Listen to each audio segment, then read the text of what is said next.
अस्सलाम वालेकुम रहमतुल्लाह। नाजरीन, आज की वीडियो में हम आपको दिखाएंगे कि एक इंडियन खातून जिसके तारुफ की ज़रूरत नहीं, वो कहती है कि मुसलमान लोगों को लालच देते हैं कि तुम अगर मुसलमान हो जाओगे तो जन्नत में जाओगे और जन्नत में तुम्हें दूध मिलेगा, शहद मिलेगी, फ़लाँ फ़लाँ ये सारी चीज़ें मिलेंगी। वो कहती है कि ये सारी चीज़ें तो हमारी भारत में मिलती हैं, आ जाओ, भारत में दूध भी है, भारत में जो है वो शहद भी है, सारी चीज़ें मिलती हैं। वो कहती है मैं भारत को जन्नत समझती हूँ और मैं जन्नत जाने के लिए तैयार नहीं हूँ, मैं इधर जन्नत में मौजूद हूँ। तो आइए देखते हैं कि डॉक्टर जाकिर नाइक साहब इसको क्या जवाब देते हैं। जन्नत में दूध की नदियां बह रही हैं, जन्नत में अंगूर लटक रहे हैं, जन्नत में शहद के छत्ते हैं। मैं तो कई बार ये कहती हूँ कि जो जन्नत की ग्राफिक डिटेल्स है वो एक्चुअली भारत की डिटेल्स है। मैंने एक बार एक ट्वीट भी करी थी, कितना शहद चाहिए भाई भारत में है, कितनी दूध चाहिए भारत में है। मतलब हमारे यहाँ गाय A2 मिल्क पूरी दुनिया पागल हो रही है कामधेनु के लिए, भारत में है, इसलिए हम पूछते हैं। इसी कारण मैंने एक बार ट्वीट करी थी कि मैं जन्नत नहीं जाना चाहती, लेकिन मेरे अल्लाह ने मुझे जन्नत में पैदा किया है। क्योंकि भारत में एक्चुअली सेल्फ सफिशिएंट रहना सिखाया जाता है। भारत में कभी भी किसी दूसरे के ऊपर अपनी सुख को डिपेंडेंस नहीं सिखाई जाती है। भारत में सिखाया जाता है कि अगर आपको सुख भी ढूंढना है अपने अंदर ढूंढिए, आपको हर सवाल का जवाब अपने अंदर मिलेगा। तो इस तरह की चीजें भारत में सिखाई जाती हैं, तो डेफिनेटली आइडियोलॉजी तो चलेगी नहीं। मेरा सवाल ये है कि इस्लाम शास्त्र अनुसार अगर कोई इस्लाम आदमी अच्छे काम करते हुए मर जाए तो उससे जन्नत प्राप्ति होती है, बिल्कुल सही तरीके से। अगर कोई गैर मुस्लिम जैसे हिंदू अच्छे काम करते हुए मर जाए तो उसी को क्या सर्व प्राप्ति होगी? I want to clear answer of this my question please sir. भाई साहब का बहुत अच्छा सवाल है कि अगर मुसलमान अच्छे काम करते मर जाता है तो उससे जन्नत मिलती है, जब हिंदू अच्छे काम करते मरता है तो क्या मिलता है उससे, ये इसका सवाल है। भाई साहब, हर एग्जामिनेशन में कुछ ना कुछ शराइत होते हैं। मिसाल के तौर पे मैं जब 10th स्टैंडर्ड पास किया ICSE में सन 1982 में, मेरे 6 सब्जेक्ट थे मुझे पास होने के लिए, minimum 6 subject, English, history, geography, mathematics, science, Hindi, ये 6 सब्जेक्ट थे जो कंपलसरी थे। इसी तरीके से जन्नत में जाने के लिए 4 शराइत है।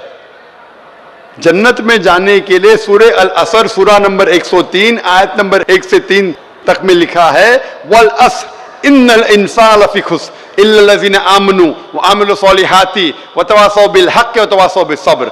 अल्लाह ताला कसम खाते हैं जमाने की, वक्त की, कि आदमी खसारे में है।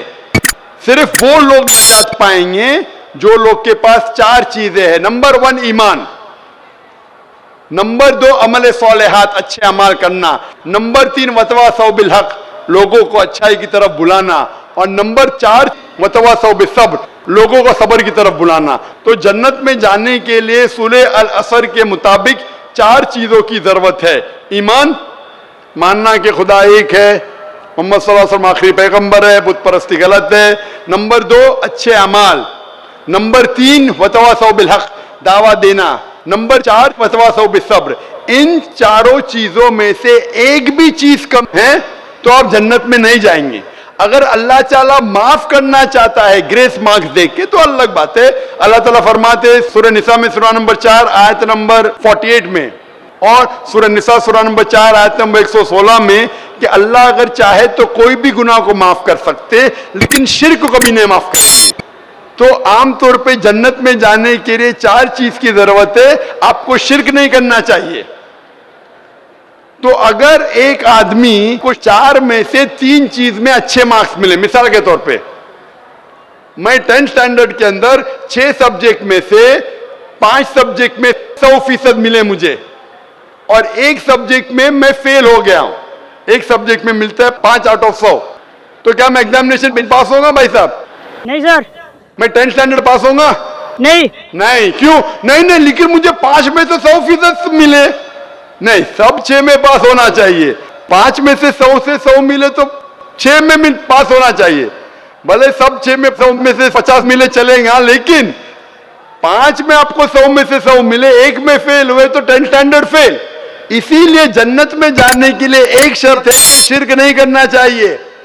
आप समझे? शिर्क नहीं करना चाहिए, उसके अलावा ईमान होना चाहिए, आपके अच्छे अखलाक होना चाहिए, आपको दावा देना चाहिए, सब्र होना चाहिए। आप बोले एक इंसान अच्छे काम करता है, ना चोरी करता है, मदद करता है, चैरिटी देता है, लेकिन शिर्क करता है, अल्लाह के अलावा, खुदा के अलावा, ईश्वर के अलावा किसी और की इबादत करता है, तो जन्नत में जा ही नहीं सकता है।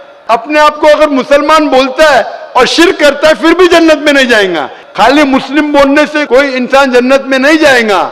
मुस्लिम बोलने के बावजूद उसे शिर्क नहीं करना होगा, ईमान लाना होगा, अच्छे अमाल करना होगा, दावत पेश करना होगा और सब्र की दावत भी पेश करना होगा।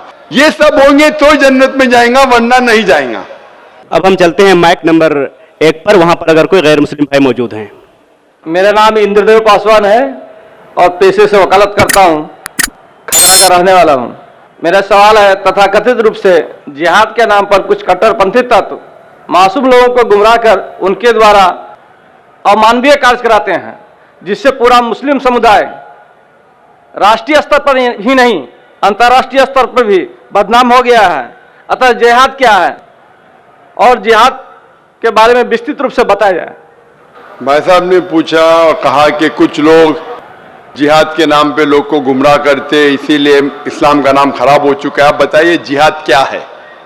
सबसे ज्यादा गलतफहमी अगर इस्लाम में किसी शब्द के बारे में है, मुसलमान और गैर मुसलमान दोनों में, वो है लफ्ज जिहाद। मुसलमान और गैर मुसलमान अक्सर समझते हैं कि जिहाद के मानी कोई भी मुसलमान कोई भी लड़ाई लड़ रहा है, चाहे अपने फायदे के लिए हो, चाहे जमीन के लिए हो, चाहे दौलत के लिए, उसे कहते हैं जिहाद। जिहाद के मानी ये नहीं कि कोई मुसलमान लड़ाई कर रहा है जमीन के लिए, अपने फायदे के लिए, दौलत के लिए। जिहाद आता है अरबी लफ्ज जहादा से, जिसके मानी है जिद्दोजहद। जिहाद की मानी जिद्दोजहद। इस्लाम के पस मंजर में अगर कोई इंसान अपने नफ्स से जिद्दोजहद कर रहा है, अपने नफ्स से जिद्दोजहद कर रहा है गलत काम के खिलाफ, इविल इंक्लिनेशन, शैतानी हरकत के खिलाफ, उसे कहते हैं जिद्दोजहद। जिहाद उसे भी कहते हैं जो जिद्दोजहद कर रहा है माशरे को सुधारने के लिए। इस्लाम में जिहाद उसे भी कहते हैं जो एक जुल्म के खिलाफ जिद्दोजहद कर रहा है। अगर कोई जंग के हालत में अपने बचाव के लिए जिद्दोजहद कर रहा है, उसे भी कहते हैं जिहाद। जिहाद की मानी जिद्दोजहद। अक्सर लोग जिहाद का तर्जुमा करते हैं पाक जंग, ये गलत तर्जुमा है। ये था होली वॉर ईसाई लोग को डिस्क्राइब करने के लिए। पूरे कुरान मजीद में पाक जंग का तर्जुमा अरबी में करेंगे तो होता है हर्ब मुकद्दसा। कुरान में कहीं भी पढ़ो, कहीं भी लफ्ज हर्ब मुकद्दसा नहीं है, कोई भी हदीस में नहीं है। ये वेस्टर्नर्स ने लेबल दिए है।